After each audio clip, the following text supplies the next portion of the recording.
అందరికీ నమస్కారం. నేను మీ డాక్టర్ సాహిత్య Bammidi, senior consultant obstetrician and gynaecologist. So చాలామంది నన్ను అడుగుతూ ఉంటారండి, ప్రెగ్నెన్సీ వచ్చినాక అసలు స్కాన్స్ అనేది చేయటం అవసరమా? స్కాన్స్ వలన నా బేబీకి ఏమన్నా రిస్క్ ఉంటుందా? అన్న విషయాలు చాలామంది అడుగుతూ ఉంటారు. ఇన్నిసార్లు స్కాన్లు చేస్తున్నారు కదండి, పర్వాలేదా అన్న క్వశ్చన్ కూడా చాలామంది వేస్తుంటారండి. ఫస్ట్ నేను ప్రెగ్నెన్సీలో ఎన్ని స్కాన్స్ మినిమం అవసరం అన్న విషయానికి వచ్చే ముందు, స్కాన్ అనేది, అల్ట్రాసౌండ్ అనేది very very safe test that can be done for any pregnant women.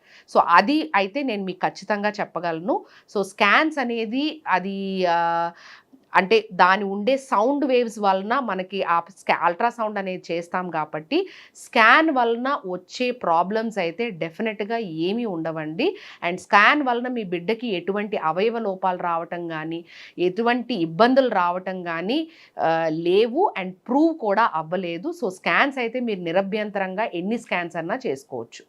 So ముఖ్యంగా ఎన్ని స్కాన్స్ తప్పనిసరిగా చేసుకోవాలి అన్న విషయానికి వస్తే, మొదటి 3 నెలల్లో 2 స్కాన్స్ అనేది చాలా ఇంపార్టెంట్ అండి. మొత్తం ప్రెగ్నెన్సీ అనేది 9 మంత్స్గా మనం పరిగణిస్తే, ఈ 9 మంత్స్లో 3 ట్రైమిస్టర్స్ ఉంటాయి. సో మొదటి 3 నెలల్ని మనం ఫస్ట్ ట్రైమిస్టర్గా మనం పరిగణిస్తే, ఆ ఫస్ట్ ట్రైమిస్టర్లో 2 స్కాన్స్ అనేది చాలా ఇంపార్టెంట్. ఒక స్కాన్ ఎందుకు అంటే, అసలు ప్రెగ్నెన్సీ లొకేషన్, ప్రెగ్నెన్సీ ఎక్కడుంది ఏంటి అన్నది మనకు తెలుస్తుంది.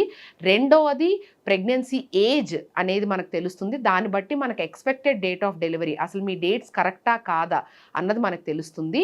సో ముఖ్యంగా మొదట వయబిలిటీ స్కాన్ అనేది 7 నుంచి 9 వారాల మధ్యలో చేస్తాము.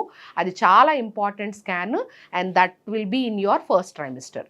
సో నెక్స్ట్ స్కాన్ ఫస్ట్ ట్రైమిస్టర్లో ఏం చేస్తాము అంటే, 11 నుంచి 13 వారాల మధ్యలో మనం ఎన్టీ స్కాన్ అంటే జెనెటిక్ టెస్టింగ్ చేసే స్కాన్ అనేది ఉంటుంది. ఆ స్కాన్ 11 నుంచి 13 వారాల మధ్యలో చేస్తాము. అది తప్పనిసరిగా మనం ఫస్ట్ అండ్ సెకండ్ ట్రైమిస్టర్ మధ్యలో ఆ స్కాన్ అనేది తప్పనిసరిగా చేసుకోవాల్సి ఉంటుంది. ఈ స్కాన్ వలన ఎర్లీగా బిడ్డకి ఏమైనా అవయవ లోపాలు ఉన్నాయా లేదా అన్నది మనకి తెలుస్తుంది. అదేవిధంగా 5వ నెలలో ముఖ్యంగా 19 నుంచి 20 వారాల మధ్యలో, 22, 20 వారాల మధ్యలో ఒక స్కానింగ్ అనేది ఉంటుంది.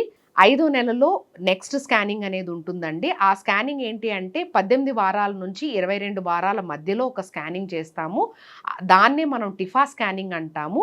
ఈ టిఫా స్కానింగ్లో బిడ్డకు అన్ని ఆర్గాన్స్ అనేది చెక్ చేసి, బిడ్డకి ఏమైనా అవయవ లోపాలు ఉన్నాయా లేదా అన్నది ధృవీకరించే స్కానే ఈ టిఫా స్కానింగ్. సో ఇది టార్గెటెడ్ అనామలీ స్కానింగ్ అని అంటాము. ఇది తప్పనిసరిగా చేసుకోవాల్సి ఉంటుంది. అది కాకుండా గ్రోత్ స్కాన్ అనేది 28 వారాల నుంచి 32 వారాల మధ్యలో గ్రోత్ స్కాన్ అనేది చేసుకోవాల్సి ఉంటుంది. ఈ స్కానింగ్లో ఏంటి అంటే, బిడ్డ బరువు ఎలా ఉంది, సరిగ్గా గ్రో అవుతుందా లేదా అనేది చూసుకునే స్కానింగ్ అనమాట. సో ముఖ్యంగా 9 నెలల్లో ఈ 4 స్కాన్స్ అయితే తప్పనిసరిగా చేసుకోవాలి. ఒకటి ఫస్ట్ ట్రైమిస్టర్లో, దాన్నే వయబిలిటీ స్కాన్. రెండోది ఫస్ట్ అండ్ సెకండ్ ట్రైమిస్టర్ మధ్యలో early TIFFA scanning or early anomaly scanning, దాన్నే మనం ఎన్టీ స్కానింగ్ అంటాము. నెక్స్ట్ది ఐదో నెలలో చేస్తాము, దాన్నే TIFFA scanning or targeted anomaly scanning. Next growth scanning 28 వారాల నుంచి 32 వారాల మధ్యలో చేస్తాం. ఇవి నార్మల్ లో రిస్క్ ప్రెగ్నెన్సీ అందరికీ కూడా ఈ 4 స్కాన్స్ అనేది తప్పనిసరిగా చేసుకోవాలి.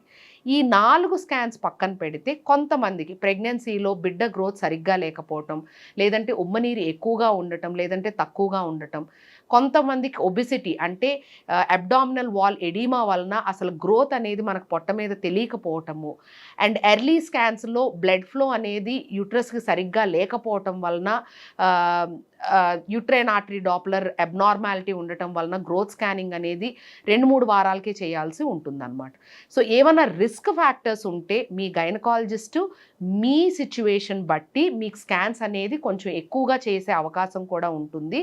సో 4 స్కాన్లే అన్నారు కదండి, ఇంకా ఇన్ని స్కాన్లు ఏంటండి అన్న విషయానికి వస్తే, కొన్ని హై రిస్క్ ప్రెగ్నెన్సీలో అవసరాన్ని బట్టి మనం స్కానింగ్లు చేయవలసి ఉండే అవకాశం కూడా ఉంటుంది కాబట్టి అవి కొంతమందిలో అవసరం ఉంటుంది. లేదు అంటే మాత్రం ఈ 4 స్కాన్లు మాత్రం తప్పనిసరిగా మీరు చేసుకోవాల్సి ఉంటుంది. Thank you.